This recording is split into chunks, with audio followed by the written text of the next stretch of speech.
জসিমউদ্দিন হলের সামনে একটি কুকুরকেও মেরে ফেলেছিল ছাত্রলীগ। হাতের কাছে ছাত্রদেরকে পেটানোর জন্য না পেয়ে ওই কুকুরটার উপরে রাগ ঝেড়েছিল।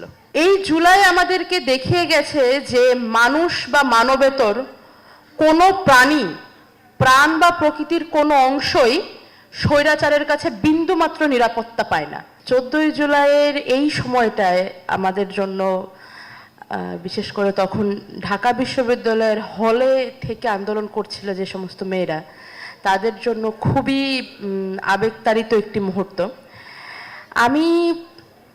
আমার এখনো স্পষ্ট মনে আছে যে একটানা বিক্ষোভ মিছিল করে করে বিশেষ করে ওই দিন আমাদের 14 তারিখে স্মারকলিপি জমা দেওয়ার কর্মসূচি ছিল। একটানা এতটা পথ হেঁটে এসে ওই দিন আসলে আর কোনো কিছু করার মতো শক্তি অবশিষ্ট ছিল না। আমাদের ঢাকা বিশ্ববিদ্যালয়ের টিএসসিতে অবস্থান করে ছোট থেকে বড় হয়েছে আমাদের সবার খুব প্রিয়, সবার খুব ভালোবাসার একটি কুকুর আছে, তার নাম হচ্ছে অভ্র। ও মোটামুটি একটা হাতির সাইজের। ওই দিন রাষ্ট্রপতির বাসা থেকে পুলিশ যেন ওর ওপরেও কোনো ধরনের কোনো আক্রমণ না করে, রাগ না দেখায়, ওকে আমি আর আশরেফা আমরা মোটামুটি কাঁধে করে নিয়ে আসছিলাম। এবং আমাদের আশঙ্কা যে খুব একটা ভুল ছিল না তার একটা ছোট্ট প্রমাণ আমরা পেয়ে যাই পরের দিন 15ই জুলাই, যেদিন ঢাকা বিশ্ববিদ্যালয়ের শিক্ষার্থীদের ওপর, বিশেষ করে নারী শিক্ষার্থীদের ওপরে আলাদা করে আক্রমণ করা হয়।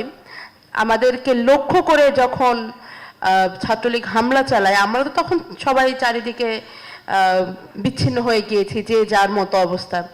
আমরা পরে আমাদের কলা ভবনের পাশ থেকে সরে গিয়ে ভিসি চত্বরে আবার একত্রিত হওয়ার চেষ্টা করি। সেখান থেকে তারা আমাদেরকে তাড়া করতে থাকে।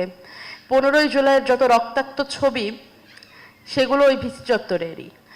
আপনারা 2 বছর পরে মনে আছে কিনা জানি না, কিন্তু আমি এখনো ভুলতে পারি না যে রোকেয়া চত্বর থেকে মানে রোকেয়া হল থেকে ভিসি চত্বরের দিকে যাওয়ার রাস্তাটাতে এক জায়গাতে এত বেশি রক্ত জমা হয়েছিল যে রক্তে পা পিছলে পড়ে একজনের মাথা ফেটে গেছিল। সেই দিন আমিও আহত হয়েছিলাম। আমার অনেক সহযোদ্ধা আমার চাইতে আরো অনেক বেশি